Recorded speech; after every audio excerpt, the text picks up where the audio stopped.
रामायण का प्रथम दिन का युद्ध बहुत ही महत्वपूर्ण था क्योंकि यही निर्धारित कर सकेगा कि विजय अंत में किसकी होगी। रामायण के प्रथम दिन के युद्ध में श्री राम की सेना विजय की तरफ अग्रसर थी क्योंकि पहले ही दिन रावण के कई मुख्य योद्धा वीरगति को प्राप्त हुए। आइए रामायण के प्रथम दिन के युद्ध में क्या क्या हुआ विस्तार से जानते हैं। रामायण युद्ध। सुग्रीव द्वारा वज्रमुष्टि का वध। रावण की सेना का एक महत्वपूर्ण योद्धा वज्रमुष्टि बड़ी निर्दयता से वानर सैनिकों को कुचलता हुआ रणभूमि में विचरण कर रहा था। उसे देखकर सुग्रीव उसके सामने आकर रोक लेता है और अपने साथ युद्ध करने के लिए ललकारता है। चुनौती स्वीकार करके वज्रमुष्टि सुग्रीव से युद्ध करने लगता है और दोनों में भीषण युद्ध छिड़ जाता है। दोनों गदा से एक दूसरे पर प्रहार करने लगते हैं। बहुत देर तक गदा युद्ध करने यह बात दोनों मल्ल युद्ध करने लगते हैं। मल्ल युद्ध में सुग्रीव बहुत कुशल थे, इसलिए उन्होंने कुछ ही समय में वज्रमुष्टि को पराजित कर दिया। हर हर महादेव का नारा लगाते हुए सुग्रीव ने वज्रमुष्टि को उठाया और दूर फेंक दिया, जिस कारण वज्रमुष्टि का अंत हो गया। ऋषभ जामवंत श्रीराम को सुग्रीव द्वारा वज्रमुष्टि के वध की सूचना देते हैं। हनुमान के हाथों सेनानायक दुर्मुख का वध। रावण की सेना में एक और महाभट्ट योद्धा था जिसका नाम दुर्मुख था। दुर्मुख पूर्णतया आसुरी शक्तियों से परिपूर्ण था और वह प्रथम दिन में रावण की सेना का सेनानायक भी था। अपनी आसुरी शक्तियों के दम पर वह साधारण वानर सैनिकों को मार रहा था, लेकिन बजरंगबली हनुमान उसे रोक लेते हैं। बोलते हैं कि सेनानायक तो वह, आज तुम्हारी मृत्यु मेरे हाथों से लिखी है। दुर्मुख भी हनुमान को देखते ही पहचान जाता है कि यह वही महाबली हनुमान है जिसने लंका को जलाकर भस्म कर दिया था। उन दोनों में भी भयंकर युद्ध छिड़ जाता है। दोनों कभी गदा से प्रहार करते तो कभी मल्ल युद्ध करने लगते हैं। काफी समय तक युद्ध के पश्चात असुर दुर्मुख को बजरंगबली के असीमित शक्तियों का एहसास होने लग जाता है, लेकिन वह चाह कर भी पीछे नहीं हट पाता। इसलिए हनुमान द्वारा उसे पछाड़कर उसका अंत कर दिया जाता है।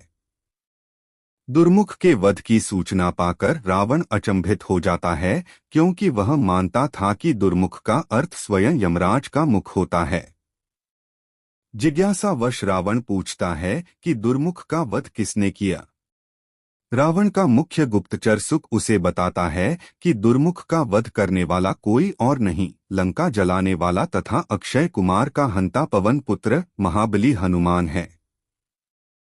सुग्रीव दुर्मुख के अंत की सूचना श्री राम को देते हैं।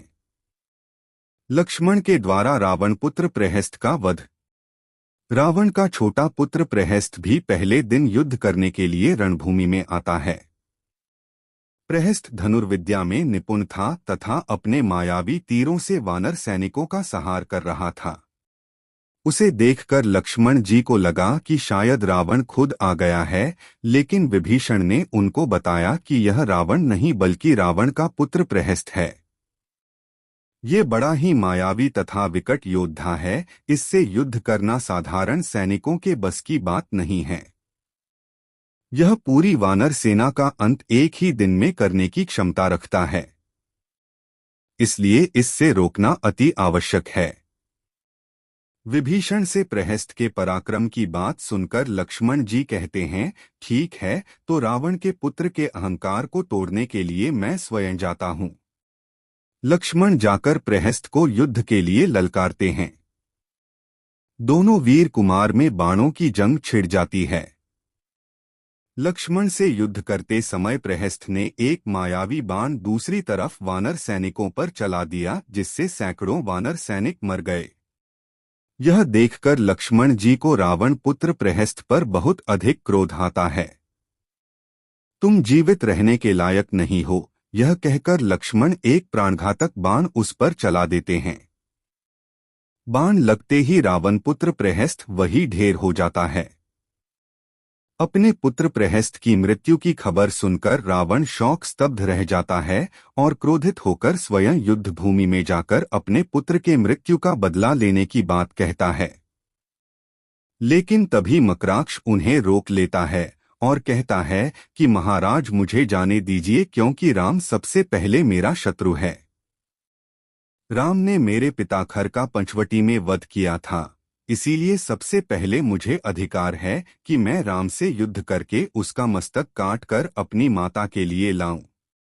इसलिए महाराज रावण, मुझे आज्ञा दीजिए कि मैं रणभूमि में जाकर राम से युद्ध करके उसका मस्तक काटकर अपनी माता के चरणों में डाल दूं। तभी मेरे प्रतिशोध की अग्नि शांत होगी। यह जानकर रावण खर के पुत्र मकराक्ष को युद्ध में जाने की आज्ञा देता है। श्री राम के द्वारा खर पुत्र मकराक्ष का वध। रावण से आज्ञा लेकर मकराक्ष युद्ध भूमि में आता है और श्री राम को ललकारने लगता है।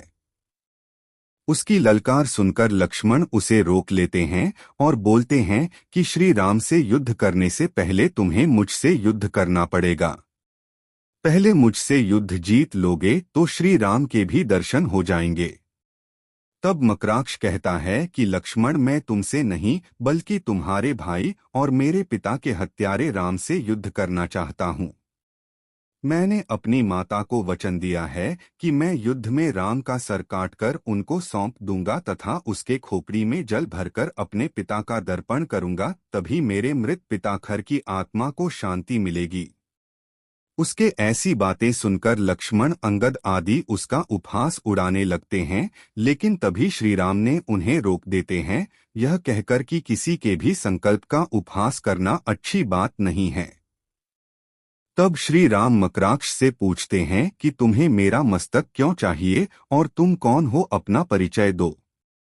तब मकराक्ष बताता है कि वह है राक्षस खर का पुत्र है, जिसकी हत्या श्री राम ने पंचवटी में की थी, और अपने पिता की मृत्यु का बदला लेने के लिए ही मैं तुमसे युद्ध करने आया हूँ। श्री राम उसकी चुनौती को स्वीकार करते हैं और युद्ध करने लगते हैं। मकराक्ष तीर पर तीर चलाया जा रहा था, लेकिन श्री राम बड़े ही सहज तरीके से उसके सभी बाणों को निष्फल कर रहे थे।